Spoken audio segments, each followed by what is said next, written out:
So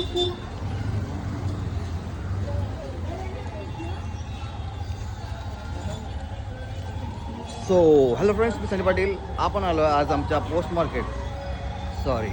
office market fish मार्केटकडे. आमच्या गावामध्येच आहे, रोड साईडला आहे. इथे माझी बन्सी आहे.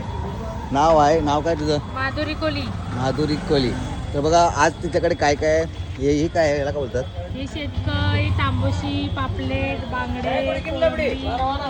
हा, तर ही कोलबीचं वाटा का तुला? कोलंबी 300ला आहे, मोदका आहे छोटं. केवढ्याला? हे 250च्या 200ला देते. पापलेट 500ची आहे, सगळी 2 वाढवून देते एवढी. ओके. हे बांगडे 100ची आहे. आणि ही पापलेटची जोडी 250ला देते. ही 500ची टोपली 400ला द्यायची मोठी ओके. आणि हे तांबोशी मच्छी आहे 300ला 2 आहेत, एकदम फ्रेश ताजी एकदम. ओके, बघा फ्रेश मच्छी आहे. एकदम हां. ताजी आहे. ओके. तर मित्रांनो, इथे व्हिजिट करा आणि व्हिडिओ बघून आले तर तुम्ही कमी करून देणार. जसं एवढं बोला करशील ताई? हा. हां, बस.